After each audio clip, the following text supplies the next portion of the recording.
बिस्मिल्लाहिर्रहमानिर्रहीम। अस्सलाम वालेकुम पाकिस्तान। नाजरीन, आप देख रहे हैं आवाज़ बहावलपुर न्यूज़ चैनल और मैं हूं आपका मेज़बान अहमद महमूद। नाजरीन, जैसा कि आप सब जानते हैं कि हम आप लोगों के लिए आज की शख्सियत प्रोग्राम लेकर आया करते हैं। आज मैं आपको जिस शख्सियत का तारुफ़ करवाने जा रहा हूँ, आप किसी तारुफ़ के मोहताज नहीं हैं। डायनामिक पर्सनैलिटी हमारे साथ मौजूद हैं, सीनियर कानूनदान मेरे साथ मौजूद हैं। जाम अल्लाह बख्श बरार साहब, एडवोकेट हाई कोर्ट, साबिक सदर बार एसोसिएशन जलालपुर पीरवाला, आप साबिक चेयरमैन मार्केट कमेटी तहसील जलालपुर पीरवाला ज़िला मुल्तान रह चुके हैं। आज हम कानून के हवाले से बात करेंगे, सियासत के हवाले से बात करेंगे और बार की सियासत के हवाले से बात करेंगे। तो आइए बात करते हैं, मुलाकात करते हैं। अस्सलाम वालेकुम जनाब। वालेकुम अस्सलाम वरहमतुल्लाहि वबरकातुहू। जनाब कैसे हैं आप? अल्हम्दुलिल्लाह, खैरियत से हैं? अल्लाह का शुक्र है। ठीक। जनाब, आपने अपनी इब्तदाई तालीम कहाँ से हासिल की? आपका तालीमी सिलसिला कैसा रहा? मैंने इब्तदाई तालीम जलालपुर पीरवाला से हासिल की। Matric Jalalpur Pirwala high school से किया। FA मैंने किया Multan government college Amarsan road से, और मैंने BA ऑनर्स जो है वो पंजाब यूनिवर्सिटी से किया। ठीक। उसके बाद मैंने लॉ किया। 1977 में मेरा लॉ कंप्लीट हुआ। जी। 1984 में मैंने प्रैक्टिस बाकायदा तौर पे शुरू की। ठीक। अच्छा जनाब, ये वकील बनने का शौक़ कैसे पैदा हुआ? आपको शौक़ था या वाले साहब ने कहा कि वकील बनना है? बस मैं जब लाहौर में पढ़ता था जी तो वहाँ मेरे कुछ जानने वाले वकला हजरात थे जी जिनके पास मेरा आना जाना था। जी। हाफिज़ यूसुफ साहब मरहूम बहुत अच्छे दीवानी के लायर थे, हाई कोर्ट सुप्रीम कोर्ट पेश होते थे। उन्होंने मुझे कहा कि आप लॉ जो है ना वो कर लें, BA ऑनर्स आपका हो गया है, अब आप लॉ कर लें। तो फिर मैंने लॉ में दाखिला लिया, और लॉ में दाखिला लेने के बाद मैंने 1977 में जो है वो लॉ की डिग्री हासिल की। जी। उसके बाद 1984 में मैं बतौर वकील यहाँ पे आ। ठीक। जनाब, एज अ सीनियर कानूनदान एक अच्छे वकील में क्या खसूसियात होनी चाहिए? जी, सबसे पहले तो मैं ये पैगाम भी देना चाहूँगा अपने जी जो नौजवान दोस्त हैं जो न्यूली इस शोबे में आ रहे हैं। जी। पहली बुनियादी बात जो है किसी भी वकील में, वो उसकी ईमानदारी जो है ना उसको मैं प्रेफर करता हूँ कि वकील को प्रोफेशनली ईमानदार होना चाहिए और अपने जो पेशे पे पूरी तरह अबूर हो। जिस भी सेंस में वो काम कर रहा है, फौजदारी है, दीवानी है या रेवेन्यू है, जिस भी फील्ड में वो अपने आप को इंडल्ज करता है जी, तो उसमें उसको पूरी तरह परफेक्शन हो, ताकि किसी क्लाइंट का कोई नुकसान ना हो बेखबरी की वजह से। ठीक। जनाब, एक वकील जो होता है वो मुआशरे की इस्लाह के लिए क्या किरदार अदा कर सकता है? देखो जी, बुनियादी तौर पे वकील एक पब्लिक रिलेशन ऑफिसर है। ठीक। उसका लोगों के साथ डायरेक्ट मेल जोल है, अच्छे लोगों के साथ भी, बुरे लोगों के साथ भी।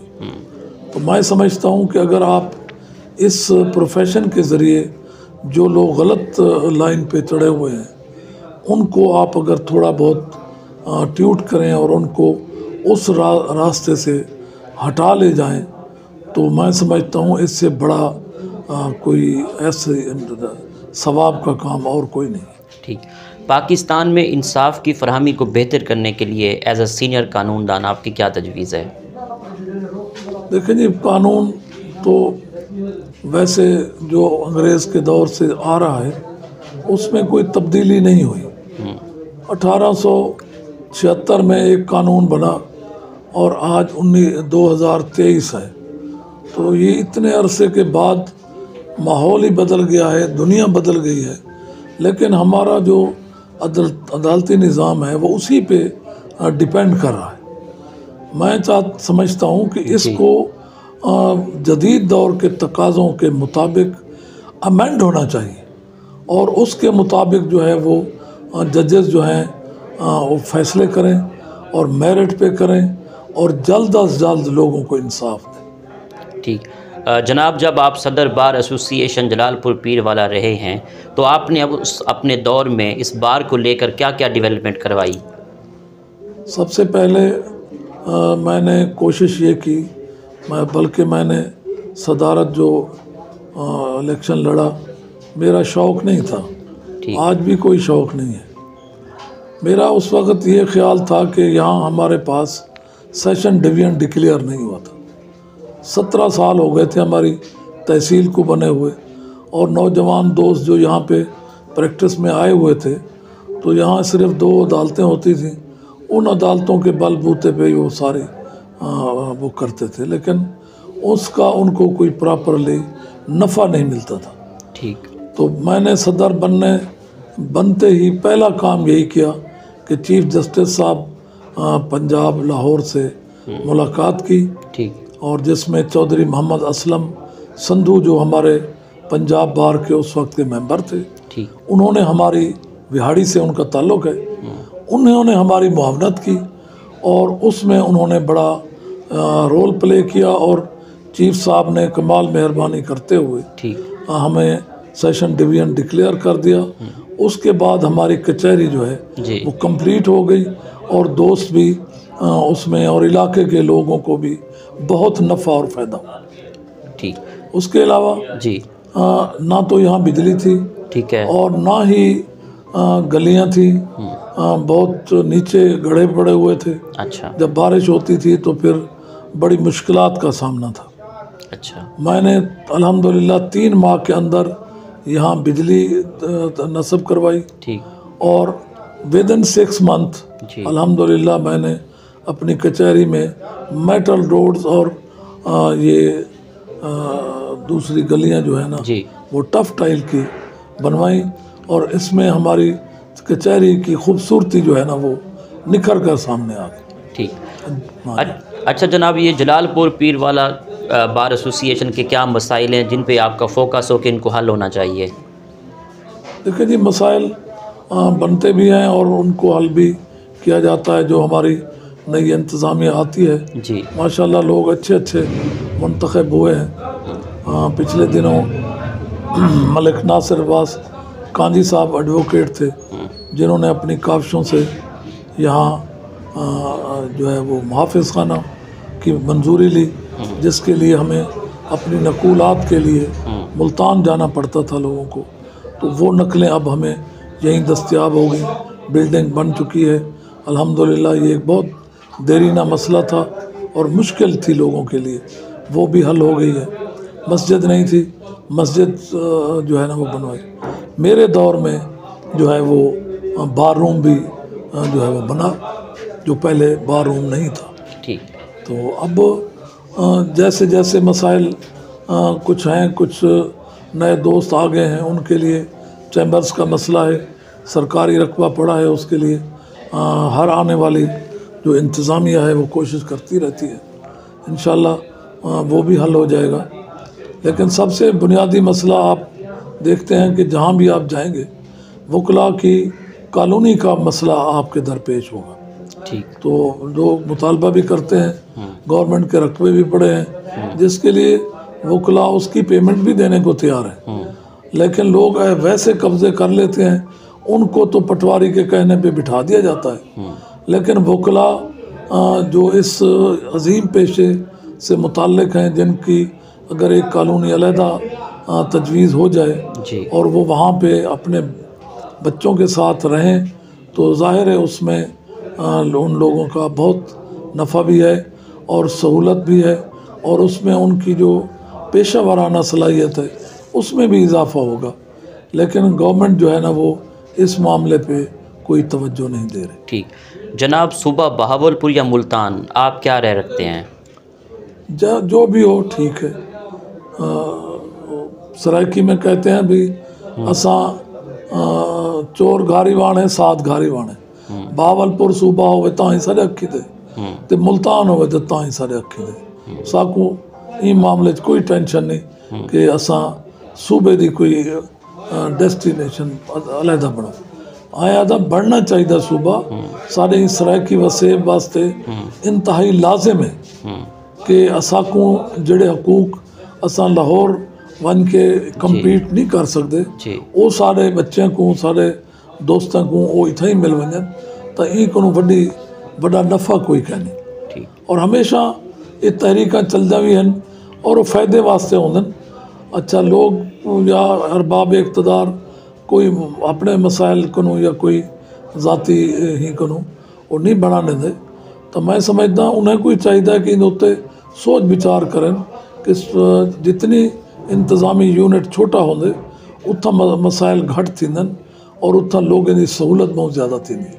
ठीक, हाँ इनको बढ़ना चाहिए जे रही बाण वजे असांको ठीक। ठीक जनाब, आपकी सियासी एफिलिएशन किस पार्टी या ग्रुप से है? देखो जी, मैं 84 से जी लोकल पॉलिटिक्स से मुंसलिक हूँ जी, और मेरा ताल्लुक़ मुस्लिम लीग से रहा, ठीक, जो बाद में नून लीग के नाम से भी है और अब भी आज तक मैं नून लीग से ही मुतल्लिका हूँ। मैं ज़िले का नायब सदर भी रहा हूँ, ठीक, तहसील का सदर भी रहा हूँ और हमने यहाँ मुस्लिम लीग के वर्क को बढ़ाया और तहसील यूनियन काउंसिल की सतह पर हमने जो है ना वो मेरे उस पीरियड में तमाम पूरी तहसील में हर यूनियन काउंसिल की सतह पे तंजीम साजी हुई, जो कि एक रिकॉर्ड है। ठीक, और हमें अप्रिसिएशन दी गई अपने अरबाब इक़्तिदार की तरफ से कि भी आपने बहुत अच्छा काम किया है, जो एक मिसाली काम है। ठीक, आने वाले दौर में जलालपुर पीरवाला में मुस्लिम नून किस हद तक मजबूत है? देखें जी, ये वेरी करती है बाज़ औक़ात कैंडिडेट्स जो आते हैं जी उनकी शख्सियत के मुताबिक भी वेरी करती है बाज़ औक़ात, लेकिन यहाँ ज़्यादातर लोग जो हैं वो मुस्लिम लीग ही सोच के हैं और वो कोशिश करते हैं कि यहाँ मुस्लिम लीग का कैंडिडेट ही कामयाब। ठीक, आने वाले दौर में कौन सी पार्टी हुकूमत बनाएगी? एज अ कानूनदान आपका क्या तबसरा है? लेकिन ये वो तो हालात जो जिस तरफ जा रहे हैं उसमें एक पार्टी को सिरे से निकाल दिया गया है। वजूहात जो भी हों, लेकिन मैं समझता हूँ कि तमाम लोगों को फील्ड में होना चाहिए, लोग अपनी आज़ादाना राय दें और जिनको वो कामयाब करें उनकी हुकूमत बननी चाहिए। ठीक, मियाँ मोहम्मद नवाज शरीफ साहब इस्लामी जमहूरिया पाकिस्तान साबिक़ वज़ीर आज़म, उनकी लीडरशिप को आप किस तरह देखते हैं? देखिए, सबसे पहले तो मेरी एक ज़ाती बात थी जो मैं आपको क्लियर कर दूं जी, कि मियाँ नवाज शरीफ साहब मेरे क्लास फेलो हैं।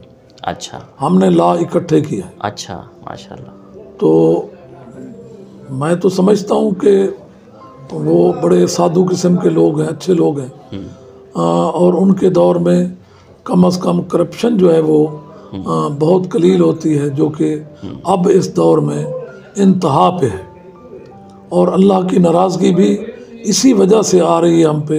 हमारी रोज़ियाँ ख़त्म हो रही हैं, हमारे मामलात उलझ रहे हैं, उसमें ये करप्शन एक नासूर है जो इस मुल्क में फैला हुआ है और इस मुल्क को दीमक की तरह खा रहा है। और कोई इशू नहीं है, ना यहाँ हमारे वसाइल की कमी है, ना हमारे टैलेंट की कमी है, ना हमारे हुनरमंदों की कमी है, ना पढ़े लिखे को कमी है। सिर्फ़ और सिर्फ कमी है तो यही इस बात की कमी है कि यहाँ जो करप्शन है उसको बड़ी खुली छूट है, जिसके लिए हम लोग कुछ कर नहीं सकते सिवाय इसके कि हम अपने दिल में बुरा समझते रहते हैं कि यहाँ करप्शन नहीं होनी चाहिए। ठीक, आने वाले जनरल इलेक्शन में आप इलेक्शन लड़ने का इरादा रखते हैं? नहीं जी, हमारी ये ताकत ही नहीं है। हम तो गरीब लोग हैं, देहाती लोग हैं, हमारे अपने मसाइल माशी इतने होते हैं कि हमें तो यूनियन काउंसिल ही मुश्किल से हाथ आती है और बजाय इसके कि हम ऊपर जाएं। जिन लोगों के पास वसाइल हैं जो इलेक्शन लड़ सकते हैं, जिनका लोगों के साथ मेल जोल है और उनकी वो खिदमत करते हैं, ज़ाहिर है वो काफ़ी लोग हैं, वो कोई ना कोई तो इलेक्शन लड़ेंगे और जो हमारी जमात के मुतल्लिका हो गए इंशाल्लाह कोशिश करेंगे कि हम उसी को ही सपोर्ट करें। ठीक, उनकी नज़र में कामयाबी क्या है? मैं समझता हूँ कि जिस चीज़ से हम दूर हैं जी। वो है हमारा दीन, दीन इस्लाम। ठीक। अगर हम उस पे अमल करें और उसको अपना राह निजात का रास्ता करें, अख्तियार करें उसका, तो उसमें कामयाबी है। वरना आप देख लें दुनिया में कहीं भी कोई कामयाबी नहीं है। कामयाबी सिर्फ़ और सिर्फ मेरे रसूल पाक का जो दीन है जी। उसी में है, जिससे हम बहुत दूर हैं और उसी की वजह से हम ख्वार भी हैं। ठीक जनाब, आखिर में सुनने वालों को, देखने वालों को एज ए सीनियर कानूनदान आप क्या पैगाम देना चाहेंगे? मैं समझता हूँ कि हमारे लोगों को ये हमेशा मद्देनज़र रखनी चाहिए बात कि ज़िंदगी चंद दिन की है, किसी का हक ना खाएं और किसी के साथ नाजायज़ जुल्म ज़्यादती ना करें। अल्लाह ताला इसमें बरकत भी देगा और हमारे मसाइल का हल भी होगा। ठीक। हाँ, बहुत बहुत शुक्रिया आपका जनाब, बहुत शुक्रिया जनाब, आप तशरीफ़ लाएँ बहावलपुर से। Thank you. बहावलपुर हमारा मीठा शहर है, हमारी मोहब्बतों वाला शहर है। और जब कभी पाकिस्तान से पहले लोग बहावलपुर जाते थे तो हमारे इलाके से बहुत सारे नामवर पहलवान नवाब ऑफ बहावलपुर की वसातत से वहाँ अपनी कुश्तियाँ करते थे और नवाब ऑफ बहावलपुर का नाम रोशन होता था। हमारा ये एरिया भी दरअसल बहावलपुर का हिस्सा है। अगर तारीख को देखें, हमें दिल्ली तौर पे तो पूरे मुल्क से मोहब्बत है, लेकिन बहावलपुर हमें बहुत अच्छा लगता है। ठीक है, बहुत शुक्रिया। थैंक यू जी। तो नाजरीन, आपने आज की शख्सियत प्रोग्राम सुना। एक नए प्रोग्राम में मुलाकात होगी, तब तक अल्लाह हाफिज़, अल्लाह निगहबान, पाकिस्तान जिंदाबाद।